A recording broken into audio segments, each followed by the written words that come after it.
Okay, what the f? I'm already sweating. I'm dying. Who am I? Why am I here? What the f is a flexible neurotic? Why the f do you care about me? My name is Dr. Sarah Milken. I'm the host of the Flexible Neurotic podcast. A flexible neurotic is someone who researches a topic to the end to find all the answers that we're all craving and wanting as midlife women. I mean, we all want to know about the midlife vagina, the vintage vagina, what's going on down there, what the fuck we can do about it. We want to figure out what's next for us in midlife. We want to rediscover passion, find novelty. And I'm not talking about the novelty of sleeping with your tennis coach. I don't even play tennis, but that's not what I'm talking about. And I'm not talking about a new car. And I'm not talking about a facelift, although that's on my bucket list. I am talking about getting up in the morning and being excited for your fucking day.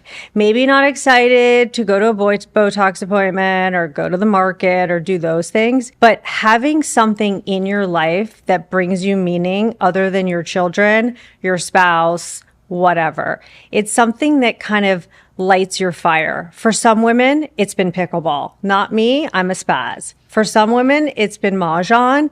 Not me, because that's a lot of mental gymnastics and I need a fucking tutor. For me, it was starting this podcast and starting the Instagram platform from scratch. I had never even been on social media before. Social media fucking virgin. I'd never even been on Facebook. I don't know how to do Facebook fucking birthdays. I'm sweating.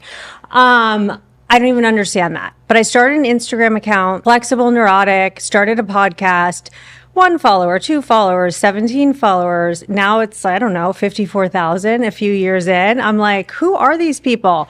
But I fucking love all of you. You know why? Because you and me are in this midlife journey together. We're sweating. We're pissed. We're ragey. We're tired. We're moody. We have extra hairs in random places, including nipples. We are craving information for all of these things. And part of the problem is sometimes there's so much information out there that I'm trying to figure out how to bridge the gap between knowing and doing. Because I feel like a lot of us know shit and we watch it on social media. You're supposed to fucking intermittent fast. You're supposed to take 10,000 steps. You're supposed to lift the dumb weights, all of these things. But how do we break them down into smaller little projects that make them more attainable? And that's why I created my Instagram platform. So for example, today was day 5 of the Midlife Science Menopause experiment on myself. So today, as my eye is dripping, because that's another symptom of midlife, dripping eyes, and the fan too, I'm on day 5 of testosterone. My husband's waiting for me to rip his clothes off because it's supposed to increase your libido. He's been waiting for 5 fucking days. No, we have not had sex in 5 days. So I don't know if it's working. It could be working. Maybe tonight I'll feel more motivated. But what I do love is all the women following my Instagram, messaging me, commenting, and just saying, thank you so much for being so honest with your midlife menopause science experiment, because I've had progesterone, estrogen patch, all of these things in my kitchen cupboard, and I've been too scared to try it. But then I see you, like a normal functioning human. Well, I think I am. My kids, I think maybe not. My son is almost 20. He'll be 20 tomorrow. My daughter's almost 18. And my husband are like, nope, this is just fucking TMI. But guess what? That's life. So day 5 testosterone. I am not on the patch yet. I'm still taking birth control pills. I am transitioning off of birth control pills because I'm turning 50. They said I could be on it for another year or 2, but I know that I'm going to have to come off of it. So I'm starting the kind of bridging the gap between knowing and doing. I'm not jumping off the bridge to get into HRT and cutting birth control pills like immediately, but I'm taking the small steps that I need to bridge that gap and actually do it. So I started progesterone. They put me on 100 milligrams. I took it for 3 days. I slept like a fucking baby, but I was hungover. The next day, I felt like somebody hit me in the head with a baseball bat. Too much progesterone for me. So self-advocating, like I always tell people to do, I called 3 of my doctors. Yes, it's a little bit of a team because I need to have multiple opinions. And the progesterone now is in 25 milligram tablets, so I can control and do my own little science experiment. So last night I took 50 milligrams of progesterone, slept like a baby. I did not have to watch Instagram husband, who I affectionately call Instagram husband because he hates Instagram.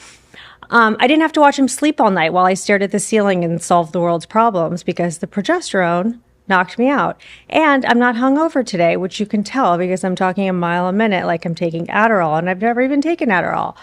I'm also talking fast because I have a guest coming who is fucking amazing. All my guests are. You know why? Because I pick them. I pick women that I know that you want to hear. I know that you want information from them just like I do. What are their thoughts on midlife? How are their friendships with their friends changing? Have they added new friends to their lives in midlife? Have they deleted old friends? Friendship audits? What's going on with their spouses? What's going on with midlife sex? Libido? Are you still into it? You're not into it. What's going on with midlife hormones? I mean, honestly, we pretty much cover everything on this podcast. It's the Midlife Self-Reinvention podcast where we celebrate and or just comment on the Uggs and fabulosities of midlife. I'm so happy you're here.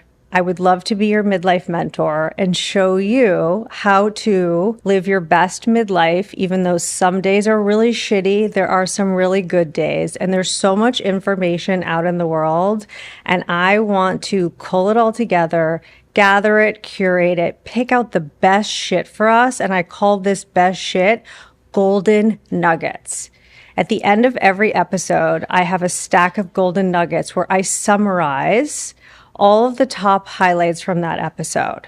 We are in a process of midlife of gathering those golden nuggets and taking them into action. I want you to follow my Instagram at The Flexible Neurotic. You have to spell it correctly or you won't find me. Neurotic is sometimes hard.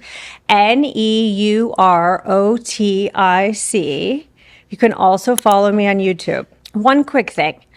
I was reviewing my stats the other day, and it said that I have, X number of listeners, like people who have actually played the podcast, and I have X number of followers or people who actually subscribe.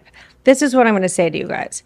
My podcast is fucking free. My Instagram is fucking free. Your payment to me is to subscribe. It's free. When you subscribe, it helps my podcast grow. When you just play the episode, it's kind of like, thanks for listening, but it doesn't really help me all that much. So I'm asking you as a midlife friend, hit subscribe on all podcast platforms. If you listen to Apple, if you listen on Spotify, and when you go to YouTube, don't just watch the video, like it, subscribe to it, and be part of the Flexible Neurotic family. Okay, talk soon. Love you. I think there's some crazy statistic that 75% is not gene-based. It's lifestyle-based. So that's, can we talk about the anti-inflammatory? Yeah, we're going to do that right now. That's the biggest thing. And that's part of the reason why I started for other reasons, but it's really changed everything in my life by eating this way. And